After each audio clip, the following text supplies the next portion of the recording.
Hello, everyone. Welcome.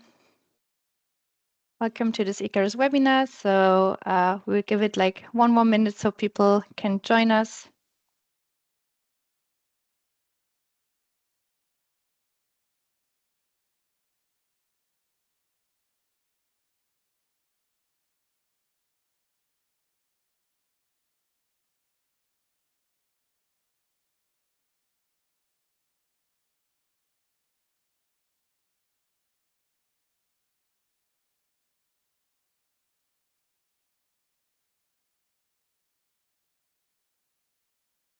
Okay, I think we can start. So welcome everyone to this ICARUS webinar on SAF development in Africa. My name is Esther, and I'm very pleased to go through this webinar together with you and our exciting speakers. For your information, we will record this webinar for internal purposes, and we will be able to share the link for the recording and also the presentations later with you. So what's on the agenda today? So I will give a very short introduction about the ICARUS project and how this is linked to SAF development in Africa. Then I have my colleague with me today, Yitzhak Yidbarek, and he will set the scene for SAF development in Africa. And he will be followed by 3 more external speakers giving lightning pitches. So first starting with Francis, who will talk about the African continental SAF strategy. Then we have a small deep dive more into techno-economics of SAF pathways on a recent study that was published from Robert Molina. And then we have a very nice insight more from the R&D perspective from Farai. And then we prepared some small questions for you. So we get your feedback on SAF development in Africa, open questions, challenges, before we wrap up the session. So my name is Esther. I'm a partner in the ICARUS project. I'm working for the Roundtable on Sustainable Biomaterials. And what is the ICARUS project? So ICARUS is a European-funded research project that started in 2023 and will last until end of next year. The budget is around 3 million euro, and we have over 20 partners, not only from Europe, but also mission innovation countries, and a lot of external partners, executive advisory board members, also from the US. So you see the small logos here. So it's a quite global project. And our main aim in ICARUS is to develop future best practices and concepts along the entire value chain for 3 new SAF pathways to accelerate their scale up and in general the scale up of sustainable aviation fuel production worldwide. In the project, we have, as you see on the right side again, many different partners from different countries, and we're working in different work packages. So the first one is more looking really at framework conditions of SAF, so at global policies, market trends. And then in the second one, we really develop those 3 new pathways and technologies and see how they can be employed in Europe, but also mission innovation countries and also in Africa, as we focus on today. And then we have a dedicated also work package where techno-economics, social and environmental sustainability are assessed of all those pathways. And today, this webinar is in scope of work package 4. So it's about best practices and concepts. So here we try to broaden the view and to see how we can translate findings from the project in other countries and area, but also to get feedback from industry players into the project. And of course, we're also having some dissemination activities going on and exploitation activities on the project.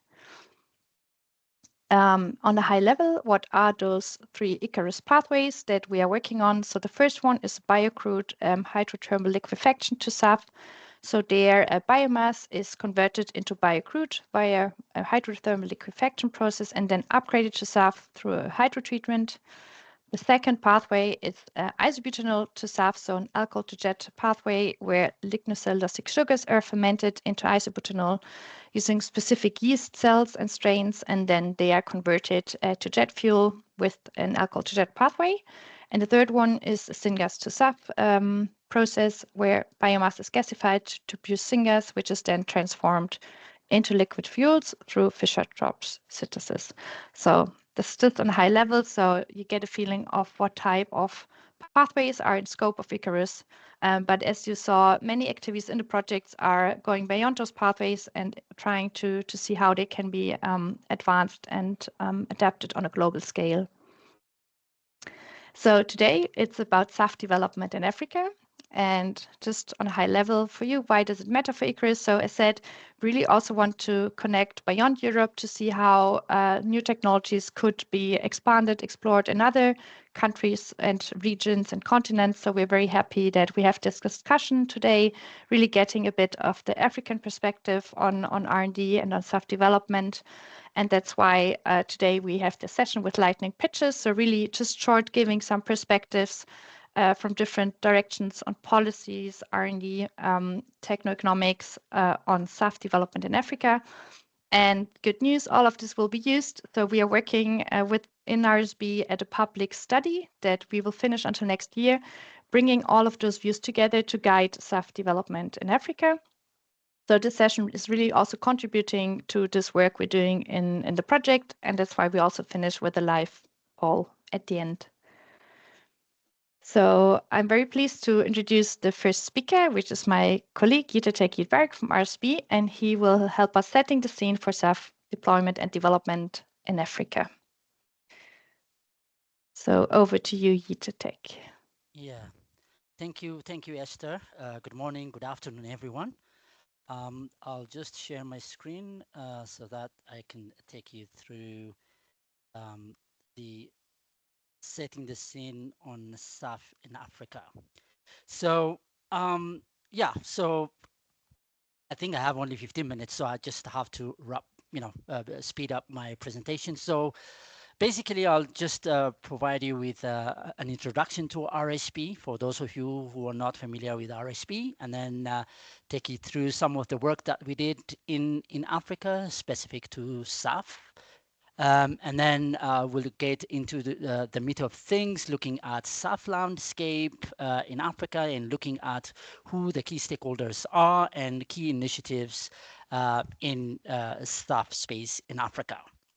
So just to give you a brief introduction, I think most of you know the RSP, but for those who are not familiar with RSP, the Roundtable on Sustainable Biomaterials is an NGO, a collaborative network that works to accelerate the transformation to sustainable, circular, and bio-based economy. It was actually was established in 2007 somewhere in Switzerland, in Lausanne, in a university, looking at biofuel sustainability, but it has somehow transformed and registered in 2013 as a Roundtable on Sustainable Biomaterials, looking at the sustainability aspect of things. And our mission is basically to advance just and sustainable transition to a net positive world in collaboration with global partners from civil society, policymakers, and academia. And it is a membership-based organization.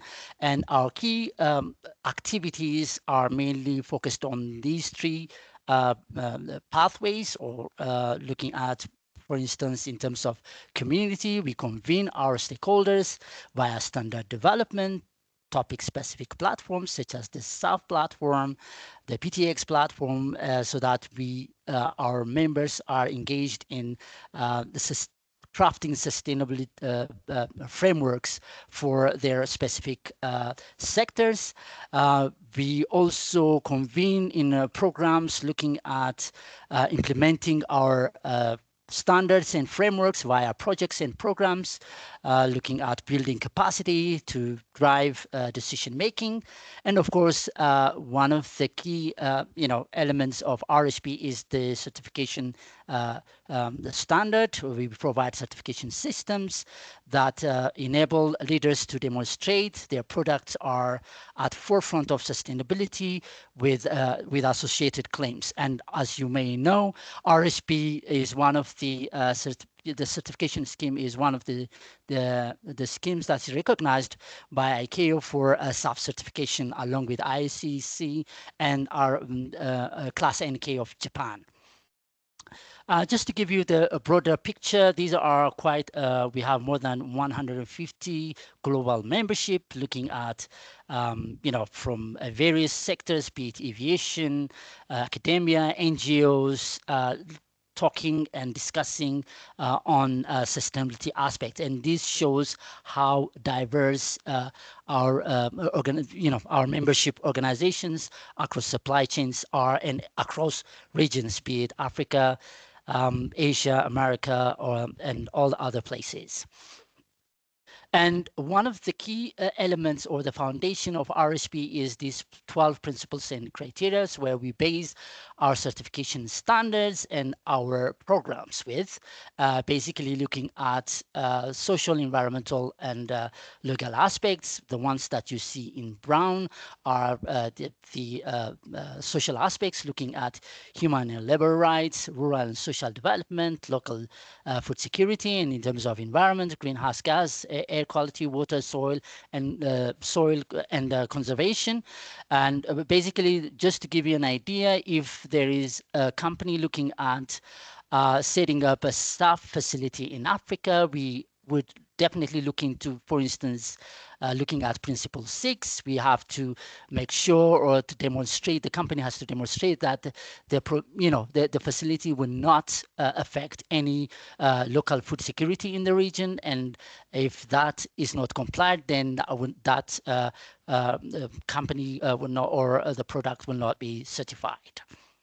Having said that, I just wanted to give you a key highlights of RSP's work, especially in SAF in Africa.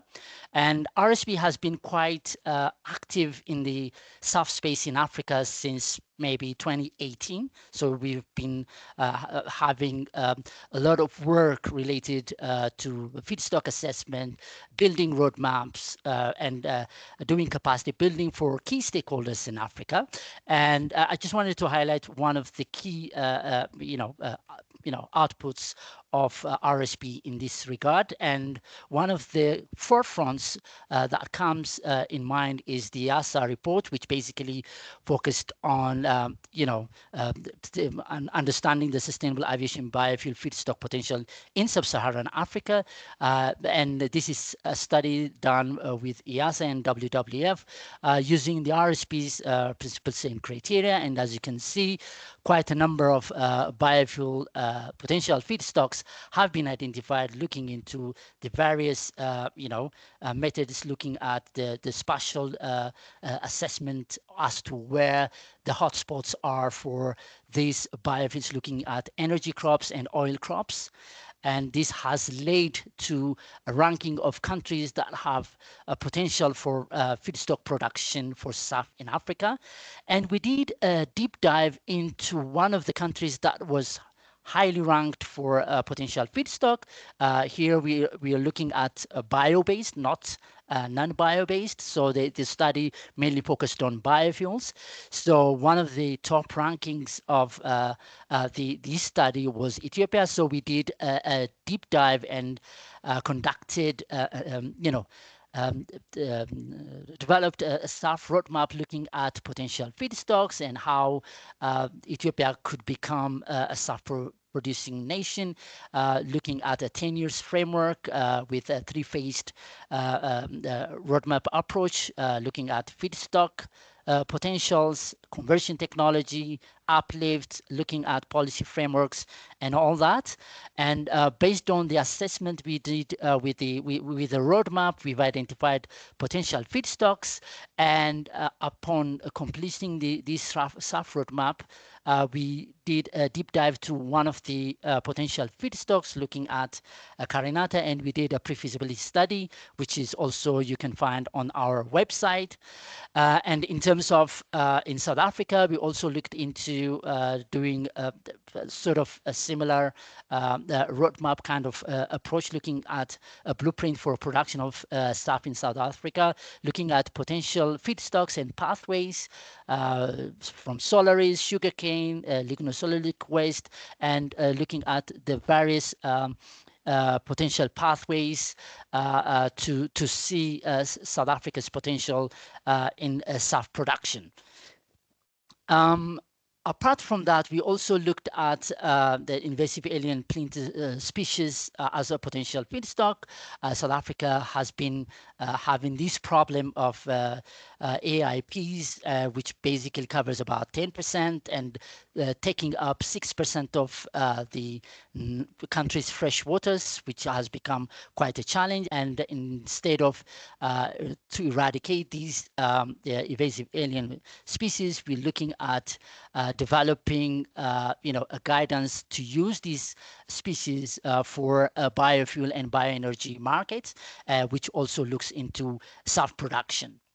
In terms of capacity building, in the Ethiopian Airlines University, we've partnered with ICAF to provide staff course which can be integrated to university students that would basically looks into equipping and skilling up, future generations on SAF technologies and how the aviation climate initiative is quite integrated to the aviation sector, and also provided some course on carbon offsetting in South Africa.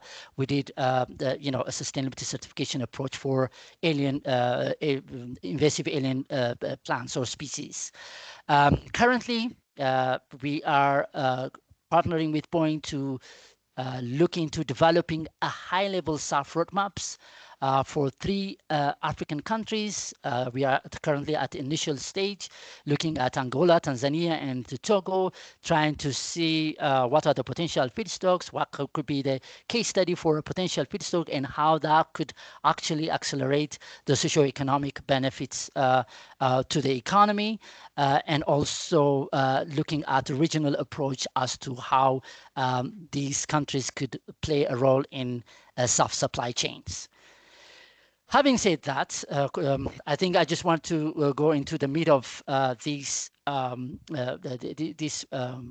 presentation, looking at what's the landscape look like in terms of SAF and also aviation in general. So just to give you an idea, I think aviation, Africa's share of global air traffic is approximately 2.2%, which is quite low given the massive,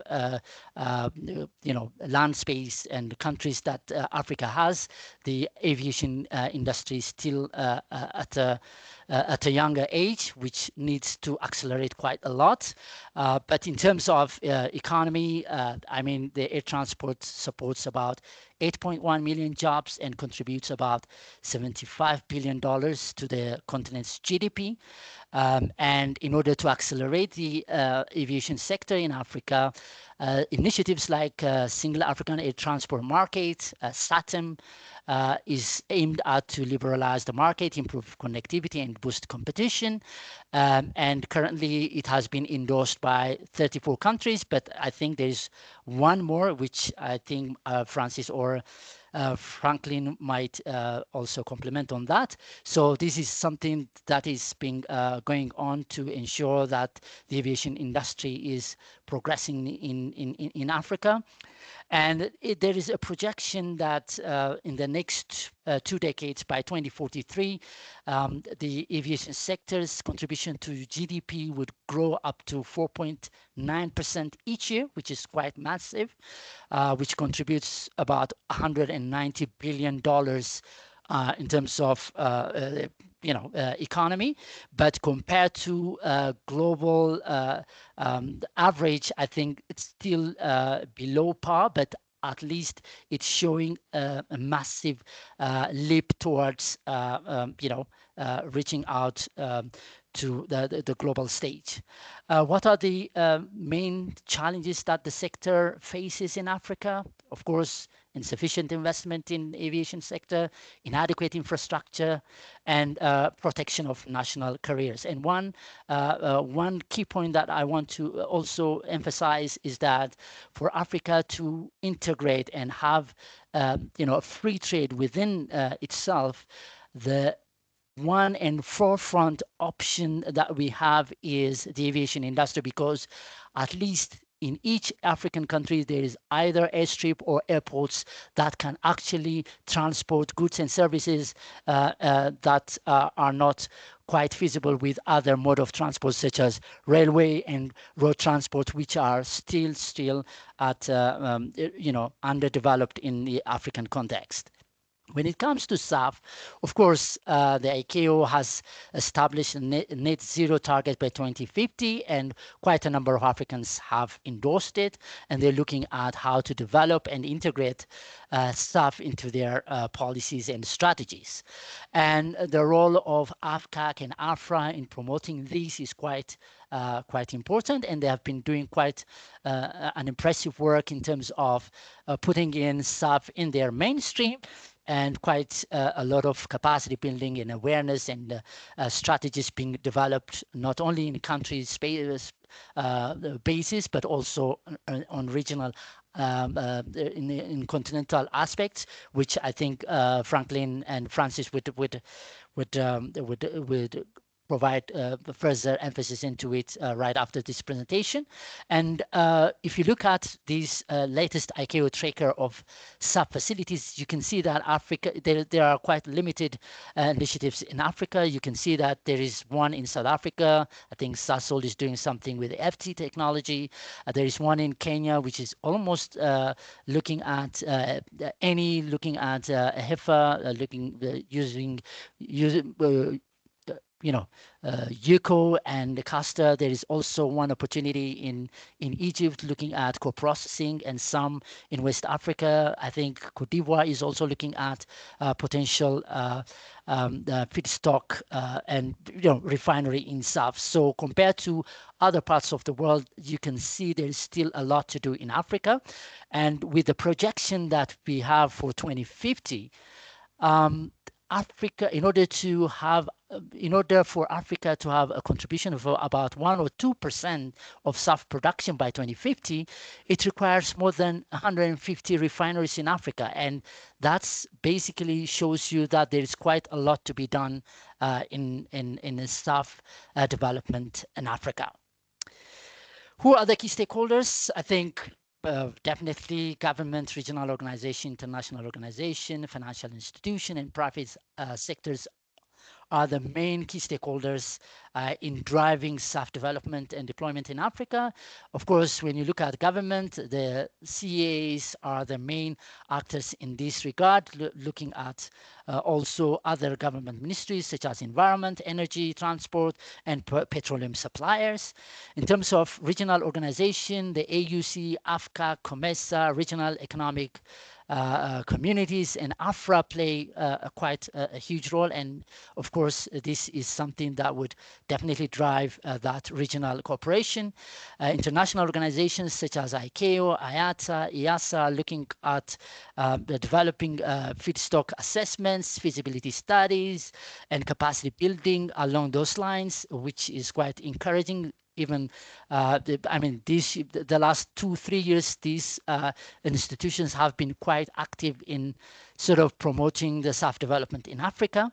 International financial institutions such as World Bank through IFC to provide financial instruments for private actors. African Development Bank is also looking at potentials in that regard in terms of clean energy mechanism and just energy transition. Asian Development Bank recently are looking at potentials in SAF and clean energy projects in Africa, which is quite encouraging. So is the European Investment Banks. In private sector, national and international oil, gas, and companies are looking at SAF as an opportunity. Feedstock producers, and aviation operators are also the key stakeholders that are looking at the SAF production. And the figure that you see on the left, on the right, it basically shows some of the feasibility studies done in Africa, about 17 countries to be specific, and quite a lot of initiatives are going on bilaterally. As you can see, a number of the World Bank techno-economic analysis of 4 countries have been done, but also IFCs looking at supporting some projects along the lines, be it in Kenya and elsewhere. And this shows that there has been quite a lot of work done, but these are not also enough. Some of these projects are done by private actors as well, but what we have covered here is those feasibility studies conducted by ICAO, World Bank, and also some that are conducted by RSP as well.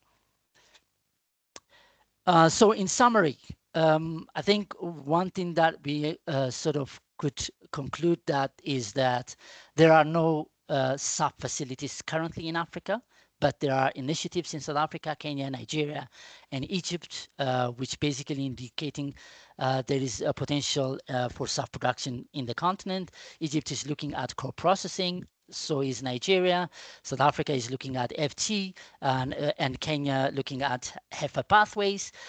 There are quite various feasibility studies and assessments done in Africa, but there is a need for to do further diversify potential feedstock, not only biomass, but non-biological sources for SAF pathways. We also look at that SAF is not an international aviation climate goal per se, but it is a means for socio-economic development in terms of job creation, rural development, and infrastructure investment for Africa. So we should look at it not only as an environment or climate goal, but it's a sort of socio-economic development. We also look into that, even though we have quite a number of strategies and roadmaps being conducted in Africa, countries building on that, but we also need to strengthen, enhancing the regulatory frameworks and incentives to promote SAF investment in Africa. And last but not least, we need international collaboration and collective efforts to ensure and enable Africa become a SAF producing continent. This not only looks into capacity building, but access to finance is one of the key issues. Technology, the access to technology and technological expertise is one other element that we need to put across in order to promote the development and deployment of SAF in Africa. With that, I submit my presentation. I hope I've kept my time within the slotted time. Over to you, Esther.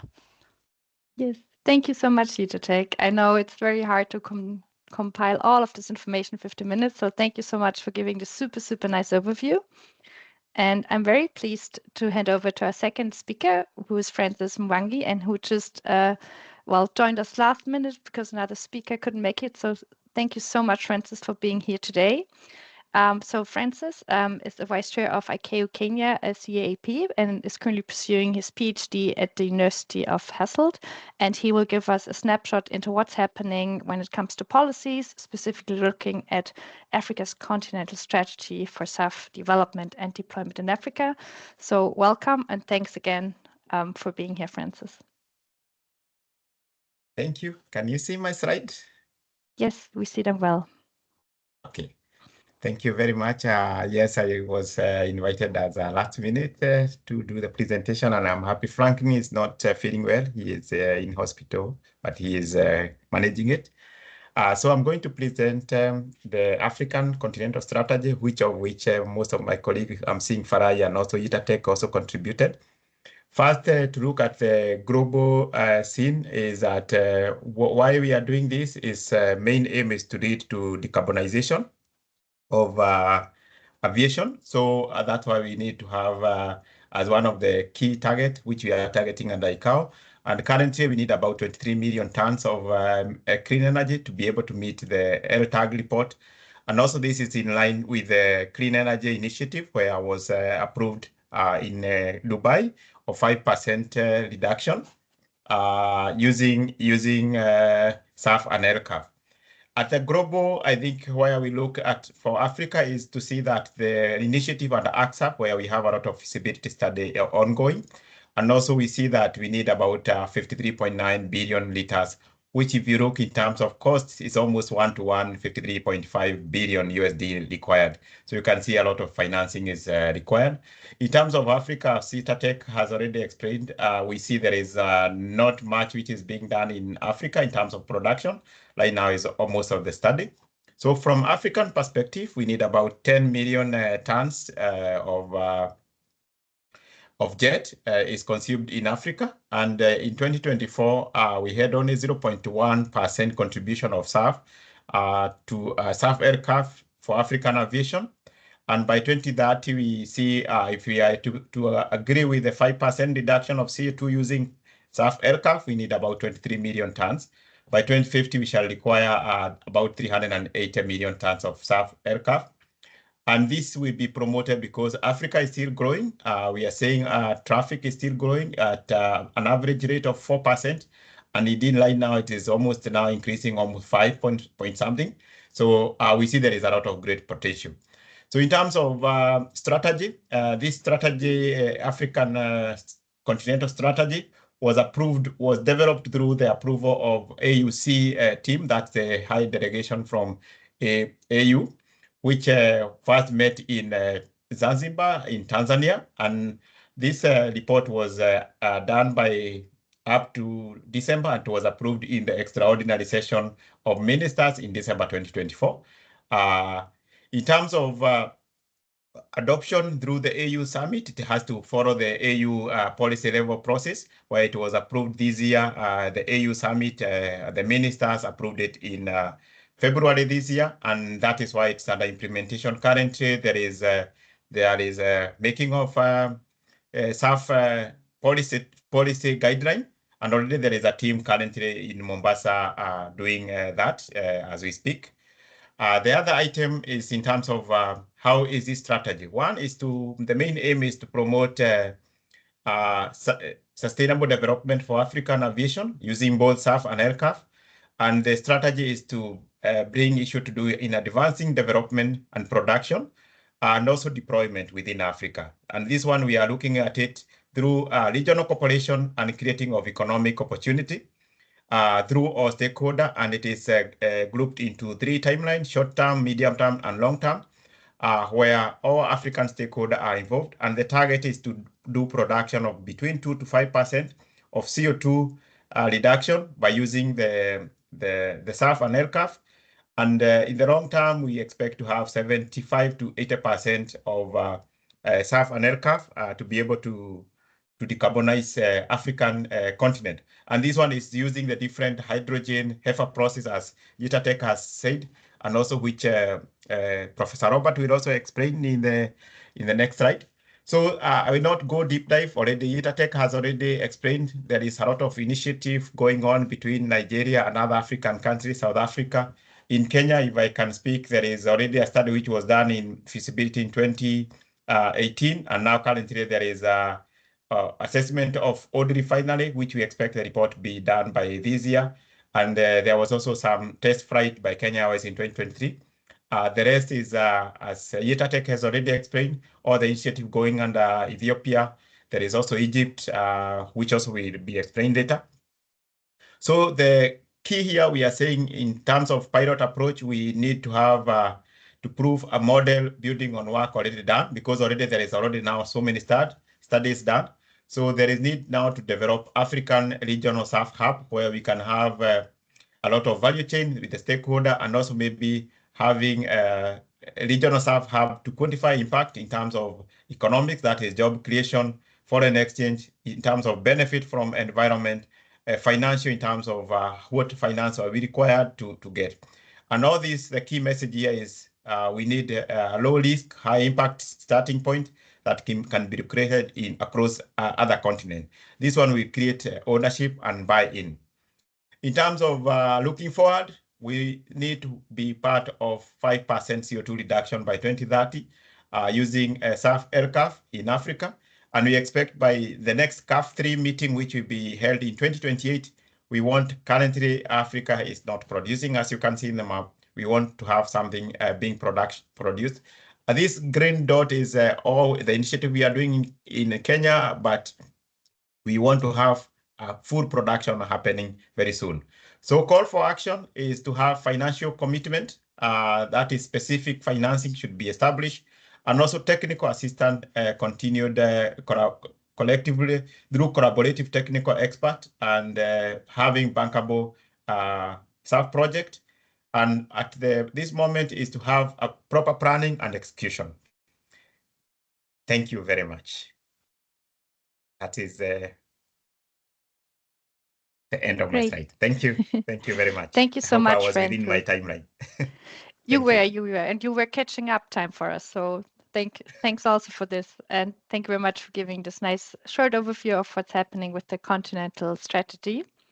So after this policy deep dive, I'm happy to welcome our next speaker, who's Robert Molina. He's full professor for environmental economics at Hasselt University, and he recently co-developed a study on techno-economics for SAF in Africa, and he will give us a snapshot and overview of what they found in their study. So welcome, Robert, and thanks for being here with us today. Yeah, thank you very much, Esther. I just wanted to quickly confirm if you can actually see my slides in presentation mode. Yes, we see them in presentation mode. Okay, great. Well, thank you very much for the invitation. Happy to be here today. I would like to acknowledge from the outset that the presentation I'll be giving is based on joint work with my colleagues Megessa Abate, Goncha Seba, and Charles Schlumberger. So I'll be talking about a study that we published earlier this year. It's called Fueling Africa's Flight, a techno-economic assessment of sustainable aviation fuels in Africa. Francis and Yidatek were briefly referring to it. Well, if you want to download it, I added a QR code here for your convenience. Francis was already talking about a couple of data points that shows the size of the challenge for decarbonizing aviation. And our point of endeavor in this report comes from the investment side, where we acknowledge that for a commercial scale SAF facility with low capex needs, maybe something like Heifer, you need around 200 to 300 million US dollars in upfront investment, going up to easily $1 billion if we're talking about something capex intensive such as Fischer-Tropsch. And that actually translates to very high investment needs in totality, because obviously you do not just need one facility, you need many. So in the late 2030s, early 2040s, which would be like peak investment need in order to achieve net zero carbon according to the roadmaps that are out there, we'll be talking on the order of 120 billion US dollars annual investment to scale SAF appropriately. So where do we stand? In our report, we do analyze current production, give a near-term market outlook out to 2027, purely based on announcements of SAF facilities, fully knowing not that everything that is being announced will actually be produced, and will also not be produced, even if it's produced at the scale that was announced initially. But in totality in the market, if you just look at these announcements, by 27, we're roughly 25 million tons of SAF, which is actually pretty much in line with the 23 million target by 2030 that Francis was mentioning. But again, not everything that is announced will be produced. But there's a large heterogeneity with regard to the geographical spread, where we see a lot of announcement in North America, a lot of announcement also East Asia and Pacific. That is actually, a lot of this is then actually Australia, but also China. We have in Europe many announcements. Well, and then it goes down, and then you see Africa. And actually in our database for 27, there is not a single announcement that is supposed to be operational. That's obviously slightly misleading. Francis was mentioning the facility in Egypt that is supposed to come online after 27. But the big picture is that there is not much production planned at this point for the African continent. So what is driving this? Yidatek was referring to these elements already, so I'll keep it briefly. There's just the fact that these facilities are expensive, so you have very high capital costs. So one of these facilities, the investment is actually very similar to a large infrastructure project in these countries, where you also need to have financing. So there is actually competition for these scarce resources in the market. There's elevated risk and elevated green premiums. I'll talk about this more later in my presentation. In essence, what that means is if you invest in countries with a lower credit rating, the capital costs go up, the expected rate of return is higher, the loan rate is higher, and that actually makes the economics of such projects in these countries worse than in other regions. There's often issues with feedstock scalability, collection of residues and waste is often low, agricultural systems are sometimes inefficient, which adds to the problem here. And lastly, there are issues with regard to the infrastructure that is needed logistically and also the energy infrastructure, and there's a lack of policy readiness. Again, these are all elements that were already mentioned before. And obviously this is a blanket statement, right? So this is it's the second largest continent that we have. Every country in this continent is different, and obviously there are actually pockets and areas of opportunity in this continent as well, and that's actually where our study comes in. So we picked 4 countries: Kenya, Ethiopia, Nigeria, and South Africa. They were actually based on an internal SAF investment decision framework that was developed by the World Bank, and together these 4 countries cover a large share of the African aviation market, and they also cover a large share in conversion technologies and in feedstock. So while none of the conversion technologies we have featured in this report are one-on-one applicable to ICARUS, they use similar feedstocks, and there are also sometimes similar conversion technologies. So my understanding is ICARUS does isobutanol, we did ethanol as a different alcohol for the Ethiopia study. So with regard to the countries, we chose Kenya for the deep dive on heifer, using lipids, specifically use cooking oil and castor oil. Castor can grow on marginal lands, which was an important asset here.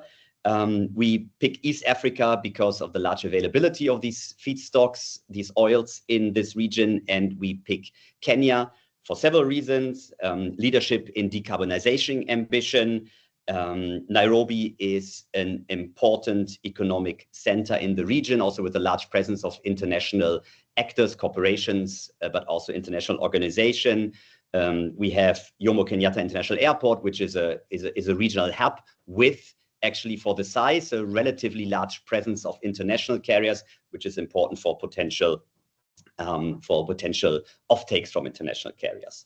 Ethiopia was chosen for the ethanol pathway from molasses and sugarcane. We do this again for several reasons. Addis is home to the largest African carrier, so there's a high concentrated jet fuel demand. The country has favorable climate conditions for the production of sugarcane and then the extension for molasses.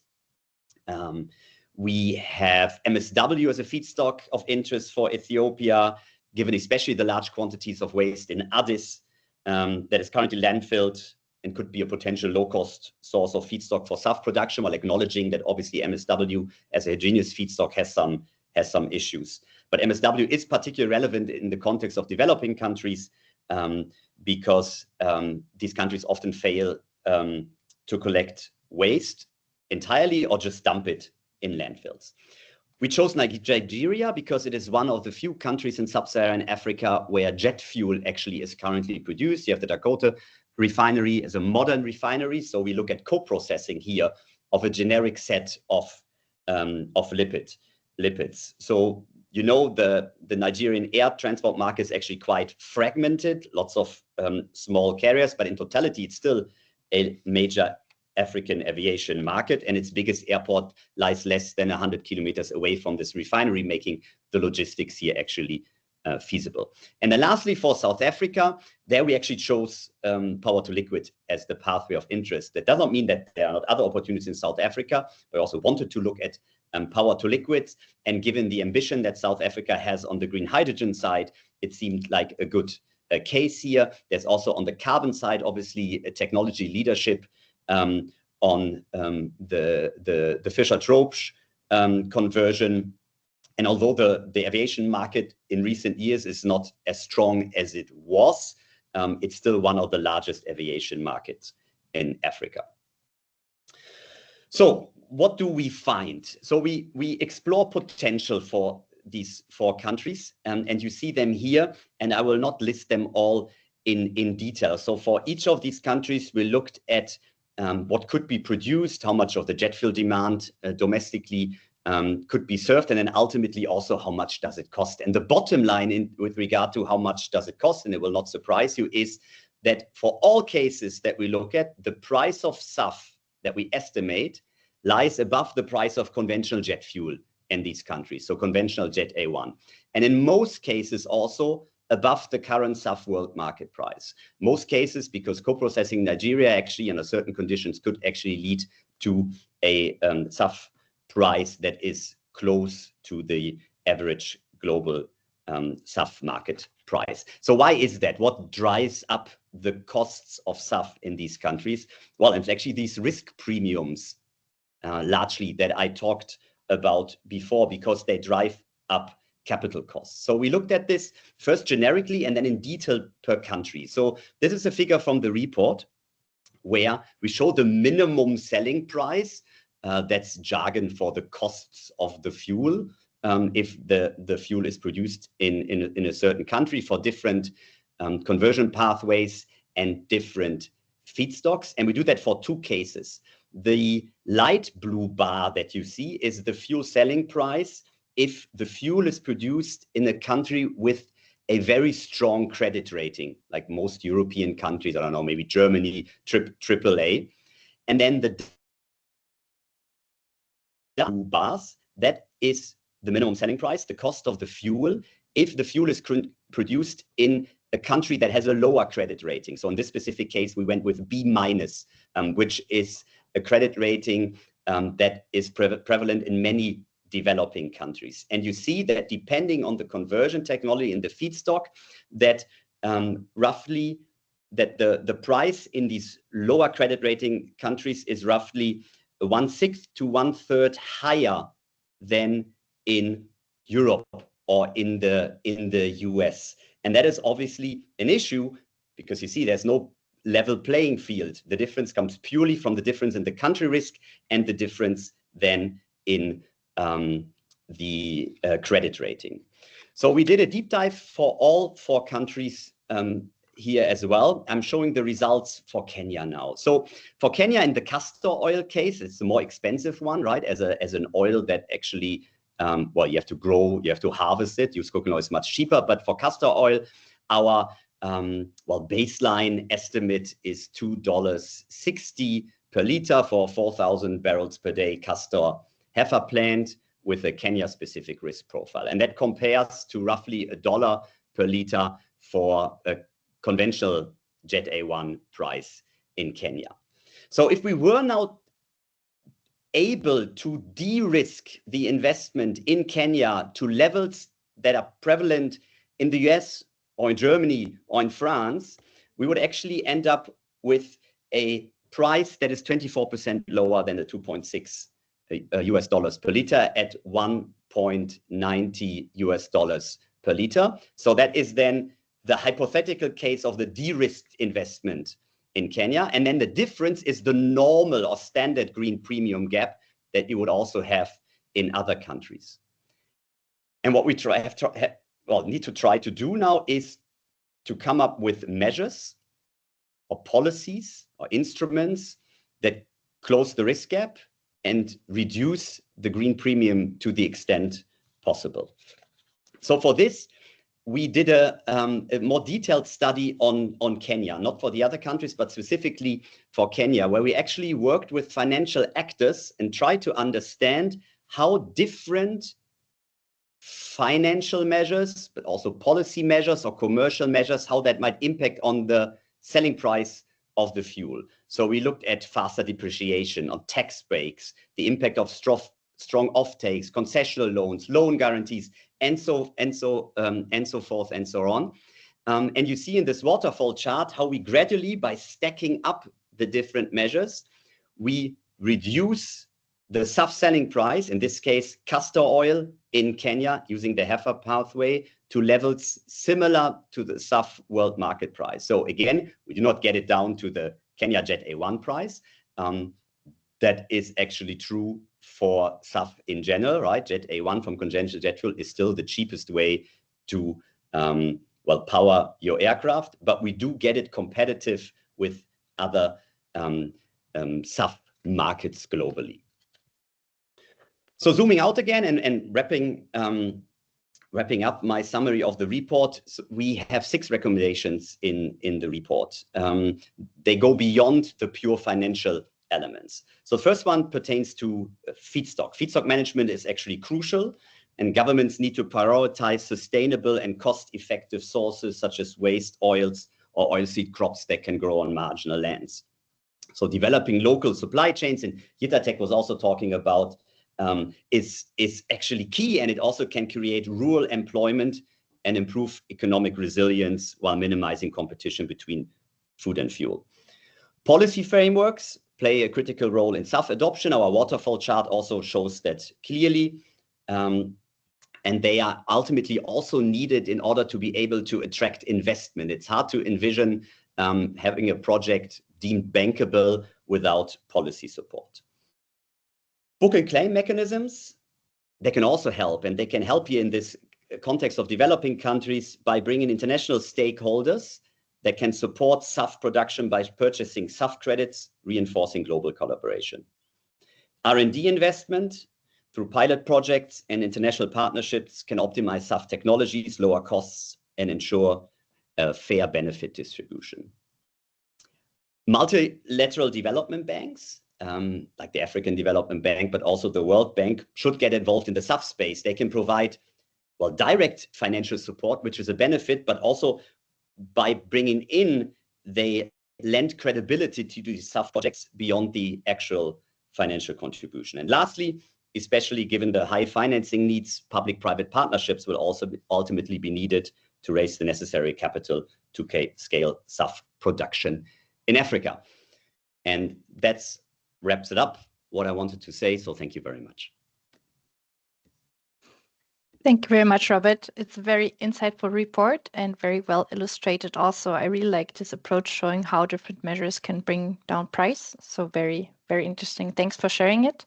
And we'll definitely also share the link with all of you. So this brings me to our last lightning pitch, and I'm very, very pleased to welcome Farai Chirese with us, who will give us a bit of the African R&D perspective. So as you know, ICARUS is also an R&D project, and we're very pleased that he will also share some insights on what's happening in the R&D space for SAF. So welcome, Farai. Nice to have you here. Thank you very much, Esther, and good afternoon, good morning, everyone, wherever you are. Good evening. Just, can you see my screen? Yes, we see it well. Okay, wonderful. Thank you very much, ladies and gentlemen, colleagues. I'm just going to show you some of the R&D perspective. Some of the things that I'm going to talk about has been mentioned already throughout this webinar. Just some background for you in terms of where we are on sustainable aviation fuels in the African context. Pretty much SAF-specific research is still relatively in the early stages on the continent. Mostly it's driven by academia with limited industrial scaling, as well as limited collaboration across different countries or jurisdictions. The focus so far has been on feedstock assessments, also has been on some techno-economic analysis and very limited small-scale conversion experiments. I'll speak about these in the slides to come. In terms of feedstock potential, some of this has been covered earlier already, and I think that's what places Africa ideally, because there are a different number of feedstocks that we can use or can be found on the continent, from purposefully grown crops for production of SAF, from residues, including crop residues, forest residues. We also heard about municipal solid waste later on. Also have renewable energy in the form of solar or wind or geothermal power. And all these feedstocks can play a part in producing SAF depending on the production pathway. So mostly for your starch or your sugar crops, alcohol to jet would be the pathway of choice. For your oil crops or your liquid or your lipid-containing feedstocks, your HEFA process would be your pathway of choice. For your residues, your pathway of choice would be either your gasification, Fischer-Tropsch, your pyrolysis, or the hydrothermal liquefaction processes. It should be noted, though, that even residues can be converted via the A to J process through an alcohol intermediate, but research has shown that this pathway, the alcohol route, is more expensive than the pathways listed below. Some insights that we can see from some of the techno-economic studies that have been carried out on the continent so far. As Prof. Malina just also highlighted, HEFA is the most feasible near term and followed closely by alcohol to jet. And some of the points that make it near-term, make that near-term feasibility is the feedstock, as well as the existence of infrastructure for those conversion pathways. We also have gasification and Fischer-Tropsch, which could be more promising in the long term, but is hindered by high capital costs. And then the power to liquids also has potential, particularly in the southern and northern parts of Africa, where there's solar and wind potential, as well as East Africa, where there are potential geothermal resources. Of course, as has been mentioned, the challenges for SAF in Africa are the high cost of financing, as well as the lack of policy certainty. So it makes it difficult to put investments that are linked to SAF. And then I think also critically is the limitations in the form of not having enough life cycle analysis or LCA data for specific African feedstocks, which is an important aspect in coming up with the sustainability metrics of the said SAF pathway. So I'm going to look at this technologies in the form of the different generations of technologies. So first, I'm going to look at the first generation or the so-called 1G technologies.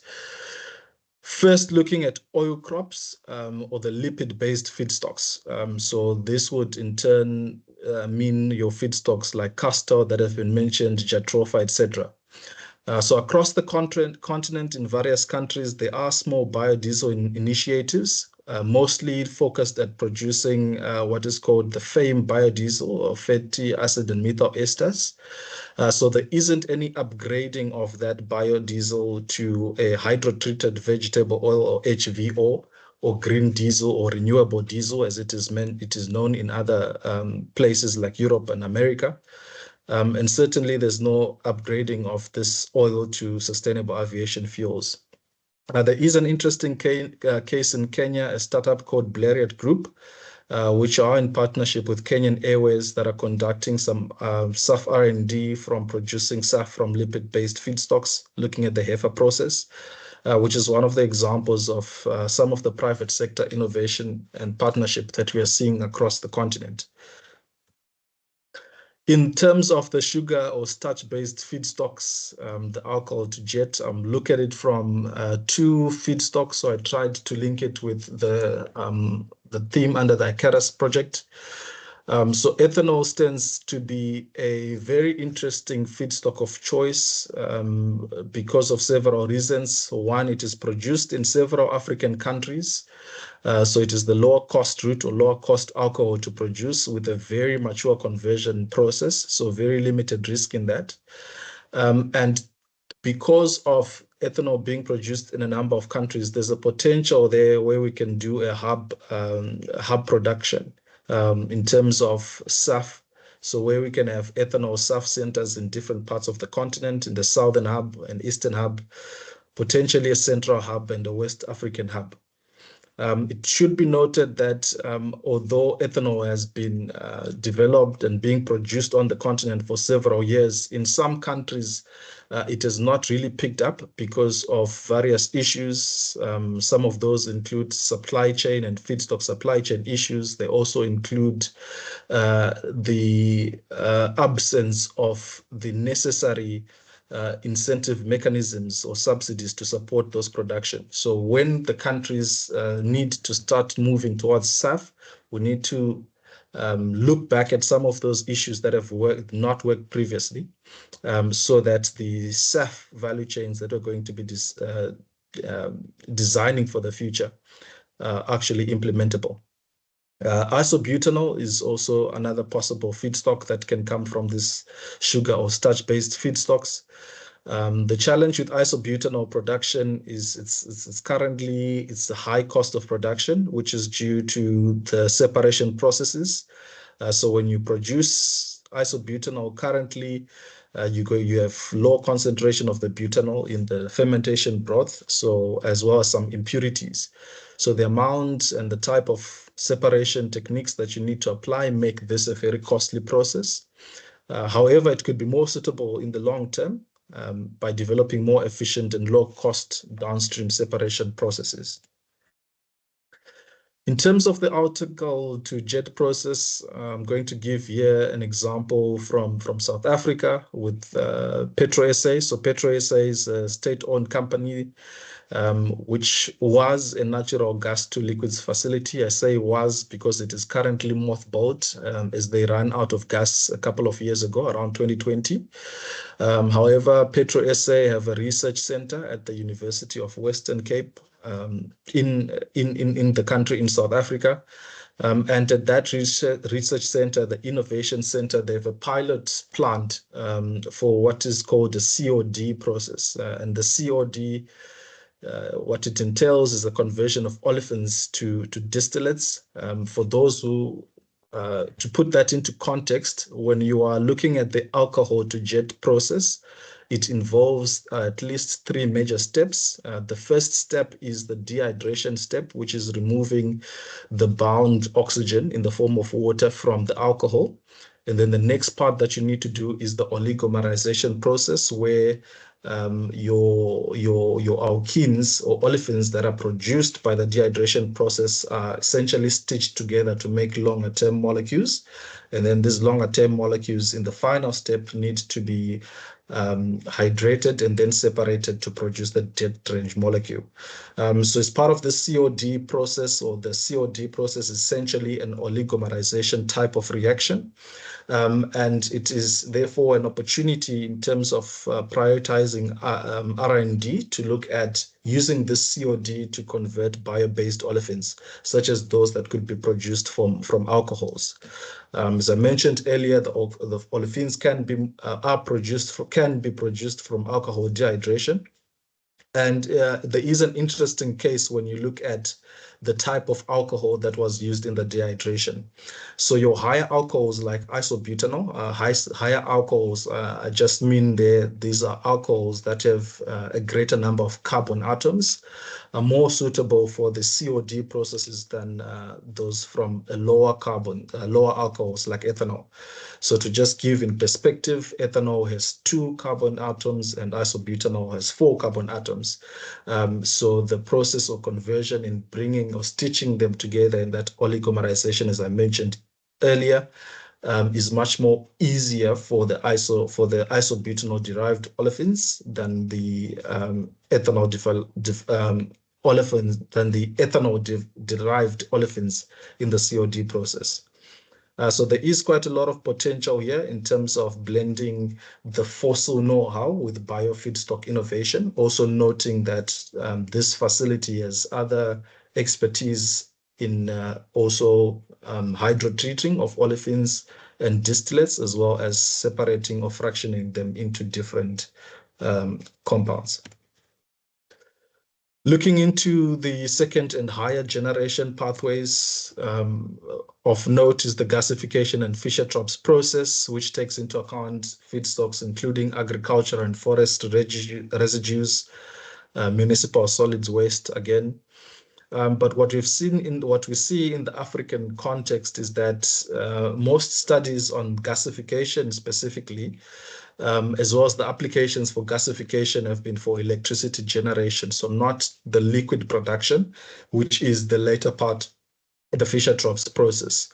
So some of the examples are, for example, collaboration between Burkinab university and a Belgium one in terms of designing gasification reactors. Designing gasification reactors that could be manufactured and operated in West Africa. For the Fischer-Tropsch integration, which is also a key aspect in terms of R&D, there are some challenges to Fischer-Tropsch, particularly from a biomass perspective, and I think I saw those on Prof. Malina's slide, including cleaning the syngas that comes from gasification, and that is one of the challenges that Fischer-Tropsch gives you. So I think in terms of the South African context, coming back there again, Sasol, an energy and chemicals company, has been exploring biomass and green hydrogen into its Fischer-Tropsch systems, where they're looking at building on their coal to liquids experience, because Sasol currently operates the biggest coal to liquids facility, where that coal is gasified to produce syngas, which is then processed to a number of different types of fuels and chemicals. So seeing there an opportunity, and Sasol has been carrying some research to introduce biomass, syngas, as well as green hydrogen from in the form of PTL processes to try and produce green products. But they have been experiencing some challenges, particularly around allocating the green products, or as well as the green molecules. And I think that is a form of some work in terms of policy advocacy is going to be needed around the allocation of certain products. Noting that in terms of the voluntary market, the product allocation, not to go into the details, I think the voluntary market is more flexible in terms of how you account for the green molecules, while the more regulated markets, so the regulated markets that is needing to meet the requirements for the EU, for instance, put certain restrictions on how you account for these green molecules. Also, an interesting project to highlight from an R&D perspective is a South African and German collaboration, the kerosene project, which involves the University of Cape Town, and SASO is also involved in that project, which looks specifically for developing catalysts to produce green kerosene, green kerosene being sustainable aviation fuel in this case. Also mention in terms of an R&D perspective, pyrolysis, and I think is an interesting technology that has been looked at and being investigated on the continent. So several institutions are carrying out pyrolysis research, mostly at bench scale. So bench scale, we're talking about grams perspective. The Stellenbosch University in South Africa do have a kilogram pilot scale that they use for some of their pyrolysis research. Most of this pyrolysis research is focused on producing a biocrude rather than upgrading to jet fuel range molecules. So there are definitely opportunities there, whereby the different forms of lignocellulosic feedstocks that are there are converted to pyrolysis oils, as well as looking at taking some of these pyrolysis oils or fossil crude or these biocrudes and co-processing them in existing refineries to produce higher valued products or higher quality biofuels. Also, I think looking at hydrothermal liquefaction, I thought to look at it as it's included under the ICARUS project. And in the HTL, you produce a liquid bio-oil or biocrude under high pressure and temperature, using a variety of feedstocks, including algae, food waste, or agricultural residues. Some certain examples of where that is happening in South Africa, I highlight Northwest University, who have a continuous HTL plant of about 150 liters per hour water feed. And also to highlight some of the research that's been happening in Egypt with Suez University, looking at co-processing the HTL oils in a conventional oil refinery. So again, similar to pyrolysis, there's a lot of gram scale research, but there is definitely a need to follow up on the scale up, as well as focus on upgrading the quality of the fuels. Just in conclusion, looking at how we can take some of this work forward, Some of the key gaps and barriers, obviously, is scale. As noted, most of the research is still lab, gram or kilogram scale. There are also limited pathways of taking the bio oil or the bio crude that is produced by either pyrolysis or HTL into jet fuel range molecules. I think that is a key focus that we need to look at. From a logistics point of view, and I think that is quite critical in terms of developing supply chains. And this is an area that has been, from my view, my review, that has been highly understudied in the African context. And important to note and to bring about is more regional integration. So there's obviously currently fragmented research and development skills. There's need to promote more skills transfer among the African context based on our existing expertise in either conventional refining infrastructure or the more advanced infrastructure and technology that we find, for instance, at SASO or PetroSA. In terms of industrial uptake, there's currently weak links between, the research side and the refineries and the involvement of airlines. And as has been mentioned by my co-presenters, issues around policy and finance. So without any clear policy direction, there's limited investment and security. It leans limited investment security to bring money to support some of these initiatives. And finally, I think in terms of the R&D perspective and scaling up, I think what we would like to see more of, or should happen more across Africa, is the regional collaboration, cross-border feedstock pools to build up economies of scale, and looking specifically at developing some of these regional SAF hubs. Issues, I think, from a catalytic upgrading perspective, I think is a key issue, key focus area to look at. I was speaking earlier about the different types of alcohols and their specific impact on the olefin oligomerization process, noting the well-established ethanol development process as it's already happening in many different parts of the country. It might be worthwhile, though, to look at upgrading that ethanol into, higher alcohols, such as butanol, for before subsequent processing into SAF. Also, I've highlighted the issue around biocrudes and converting these to the jet fuel range molecules as a key aspect that may be needed from an R&D perspective, followed by optimizing the yield of those jet fuel range molecules. So not only producing jet fuel range molecules, but increasing the amount of the jet fuel range molecules that we produce. Scale up, I mentioned, is quite important for us to move from gram scale to demo scale. And a lot of this research that's been done on the smaller scale needs to be taken up further by conducting more deeper techno-economic assessments, and also looking at the life cycle assessments of the specific pathways. And lastly, I think industrial partnerships are key. We do have existing refineries for co-processing. I think the Dangote refinery was mentioned earlier. Other existing facilities like SASO's facility or PetroSA's facilities and other conventional refineries across the continent.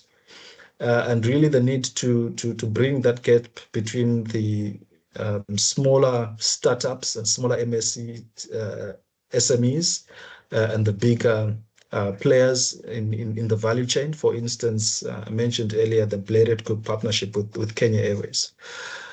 So those are my thoughts on that topic. I'm happy to have questions later on. Thank you.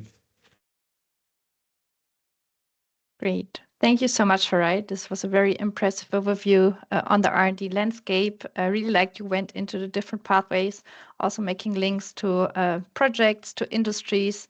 So I think altogether, the 4 pitches gave a very nice overview on what's currently happening and setting the scene for our work also in the ICARUS project. So to close up, we actually would like to get some feedback from the audience on some questions. So we would like you to join us on Menti. So we prepared 4 small questions for you. So please take your phone or your computer. You can scan the QR code here, or you go to menti.com and then you can enter the code 58557089. I give you a minute so you can log in, and then my colleague Eduardo here will share the screen so we can see the results popping in live. And then I ask you to take, but also invite the other speakers, to comment a bit on the feedback we get here. Also, if you have questions, still you can send them to us later. We'll definitely take care of answering them. Okay, Eduardo, could you share your screen? You'll also see the link in his screen again. So please share it with us. Hello, Esther. Yes, for sure. Share my screen. Here it is.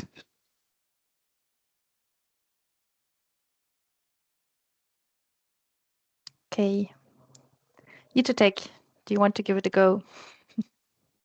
Yeah, so I think quite often in a number of occasions we've been asking this question, and some of the answers here reflects what has been said in the previous calls, but I think there's finance issue there, collaboration we have already mentioned in that, but I think policy comes out as the main issue. There is risk premiums. I think the credit rating that Robert Molina was mentioning is also one challenge, because for investors to invest in Africa, they look at these credit ratings, and that also hinders investment in Africa.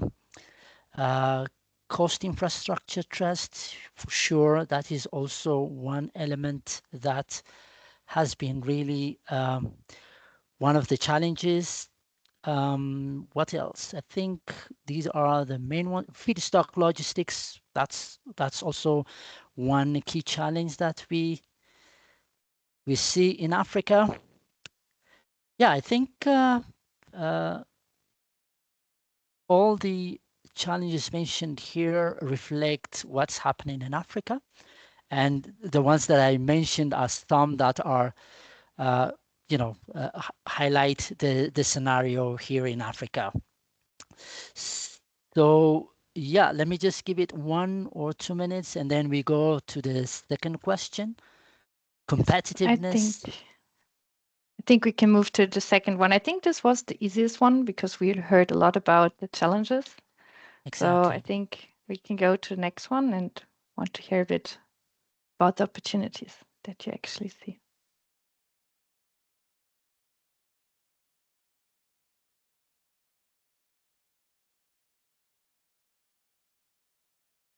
So what are the biggest opportunities?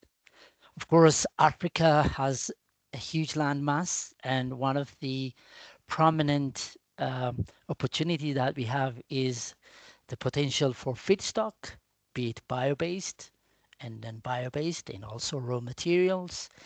I think that's something that everyone would agree. But I want to see more. Yeah, biomass seems to be quite uniform answers. Exactly.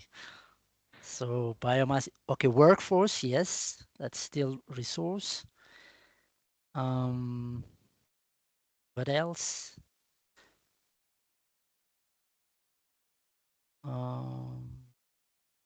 Workforce, feedstock, raw materials, airlines. Of course, there is quite, expanding air transport in Africa. Quite a number of national operators are trying to increase their fleet, and that is also an opportunity. Perhaps maybe the regional corporations or free trades of regional free trades could also be an opportunity, because that would also increase the demand for aviation, and that would definitely inherently looks into SAF. Can you comment maybe on the European mandates, UTTEC? I'm not sure if it's an interesting point here, isn't it?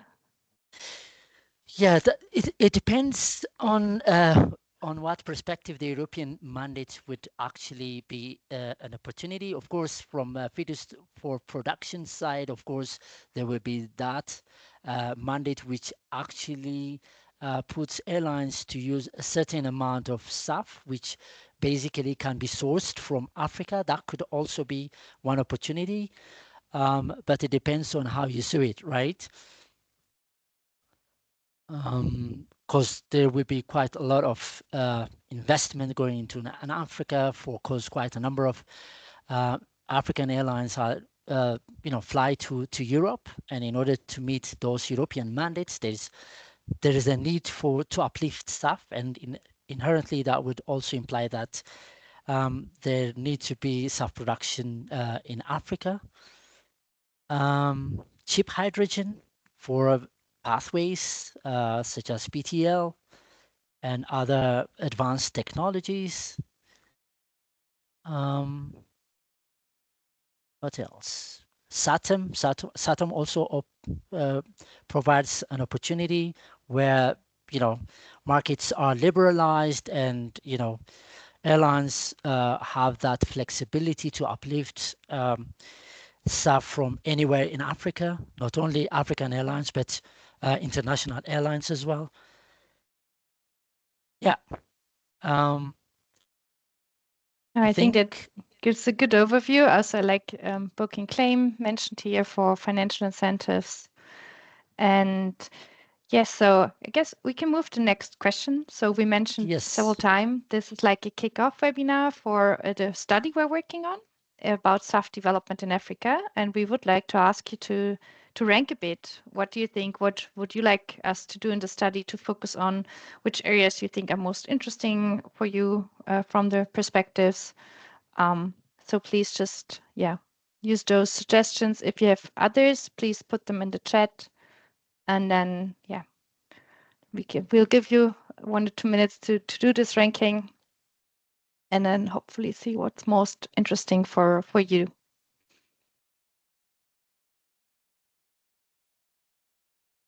I think these are, critical elements in order to advance stuff in Africa. So I also want to see some thoughts on what would be the real issue that you want us to take on the ICARUS project. I see industrial case studies as one of the important factors. Of course, we've been having quite a lot of feasibility studies. We had roadmaps. We've identified which feedstock would work, but we need to have that industrial case study to look at the entire supply chain and how that could actually be, feasible within the African context. Of course, the TA tool that Robert has mentioned earlier sort of showed the case studies of the pathways, but we want to see some practical industrial case studies, which I think is prominent, and I agree with that. Relevant stakeholders initiative. Of course, policy should also come up because we don't have that specific policy framework for SAF, but somehow embedded into our energy policy frameworks. But I think we need, if we have to enhance SAF development in Africa, we need to have sort of a specific policy framework, be it incentives or any other to drive the SAF development in Africa.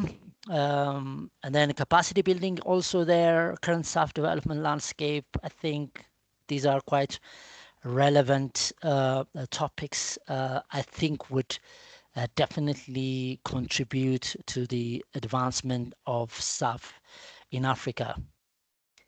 Yeah. Over to you, Esther. I think that is my take on the questions. Great. Thanks a lot. So just moving to the last question. So we just wanted to hear a bit from you if you're interested to stay updated on the ICARUS study that we will develop. And we also plan to have, of course, another webinar. So this was the kickoff, and we will definitely can keep you posted when we progress with the deliverable and when we present the final results. We also would be very happy to hear from you. So you reach out to us to stay in contact, to contribute maybe with an interview to our project if you want to engage in those topics. So yes.